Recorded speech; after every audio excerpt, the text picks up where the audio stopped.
जय श्री कृष्ण दोस्तों, BS Ram family में आपका स्वागत है।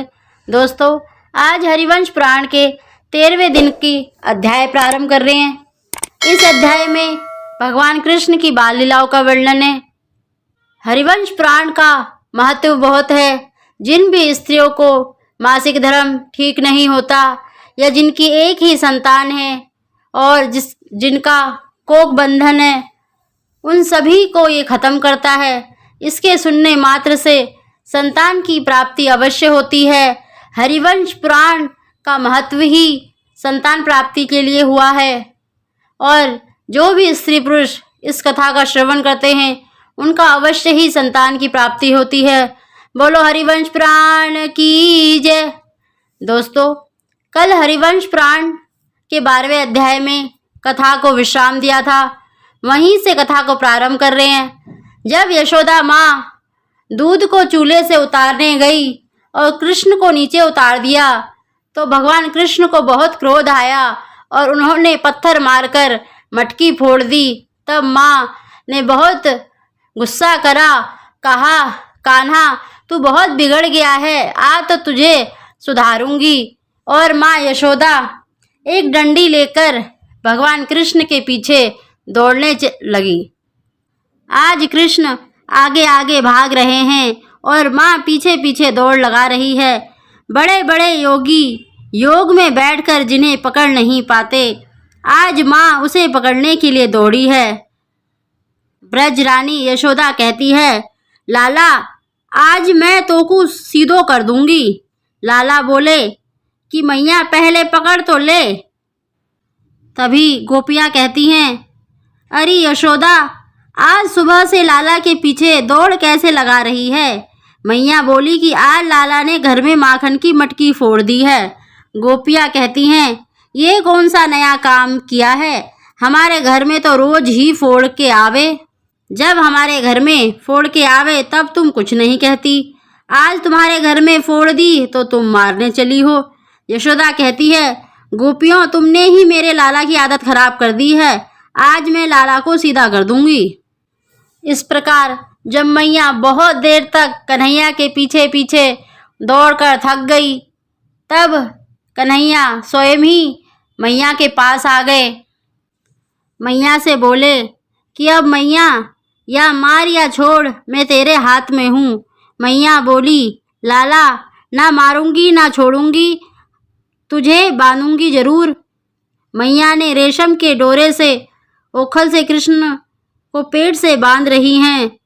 भगवान बोले, मैया ते मेरे हाथ को बांधे तो बंध जाऊं, पैर से बांधे बंध जाऊं, पेट से बांध रही है और मेरे पेट में तो पूरा ब्रह्मांड समाया है।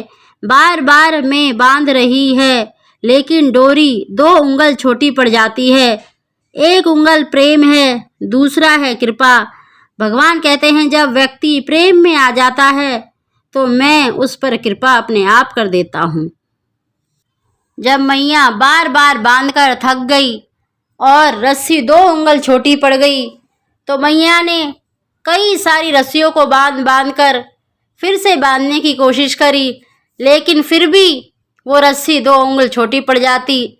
जब मैया बहुत थक गई, परेशान हो गई, तब कान्हा ने देखा कि माँ बहुत थक गई है और प्रेम में आ गई है, तो प्रभु ने माँ पर कृपा कर दी। अब मैया ने कान्हा को बांध दिया और भगवान का नाम पड़ा दामोदर। बोलिए दामोदर भगवान की जय। संस्कृत में डोरी का दाम कहते हैं और उदर कहते हैं पेट को।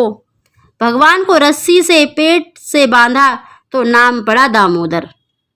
इस प्रकार यशोदा माँ ने भगवान कृष्ण को ओखल से बांध दिया और माँ यशोदा इस प्रकार कृष्ण को ओखल में बांधकर घर के कामकाज में लग गई।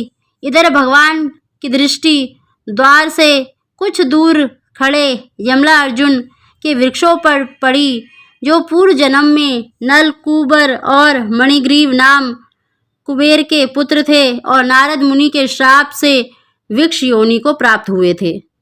एक बार नल कुबेर और मणिग्रीव अप्सराओं के साथ मंदाकिनी के तट पर जल क्रीड़ा कर रहे थे। सुयोगवश उसी समय वहां नारद जी आ पहुंचे। उन्हें देखते ही अप्सराओं ने लज्जित होकर झटपट से जल से निकलकर अपने अपने वस्त्र पहन लिए, किंतु वे दोनों मदमस्ती में नग्न ही इधर उधर घूमते रहे। उन्होंने वस्त्र नहीं पहने। नारद जी की उनकी यह दशा देखकर श्राप दे दिया कि तुम दोनों वृक्ष योनि को प्राप्त हो जाओगे। नारद जी बोले, मेरे प्रसाद से तुम्हें श्राप की स्मृति बनी रहेगी। दिव्य में 100 वर्ष के बाद ये भगवत कृपा से श्राप मुक्त होकर पुनः स्वर्ग में देव को प्राप्त हो जाओगे। यह कहकर नारद जी चले गए और नलकुबे और मणिग्रीव उनके श्राप से यमला अर्जुन बन गए।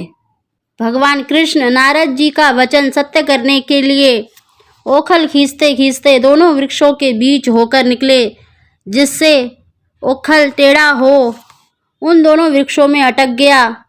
जब भगवान ने ओखल खींचा तब वे दोनों वृक्ष झटझटाकर धड़ाम से पृथ्वी पर गिर पड़े। उनके गिरते ही उनमें से अग्नि के समान दिव्यमान 2 देवता प्रकट हुए, जिन्होंने हाथ जोड़कर नमस्कार कर भगवान को प्रणाम किया और भगवान के सद्गुण निर्गुण रूप की 10 श्लोकों से स्तुति करते हुए कहा, हे भगवान, आप ऐसी कृपा करें कि हमारी वाणी आपके गुणवाद में, कर्ण कथा श्रवण में, हस्त सेवा में, मन चरणों की स्मृति की तरह नेत्र भक्तों के दर्शन में सदा ही लगे रहे। हे राजन, भगवान ने प्रसन्न होकर तथास्तु जाओ, तुम्हारे सभी मनोरथ पूर्ण होंगे। ऋषि श्राप द्वारा तुम पर अनुग्रह ही किया है, जो मेरा दुर्लभ दर्शन तुम्हें हो सका।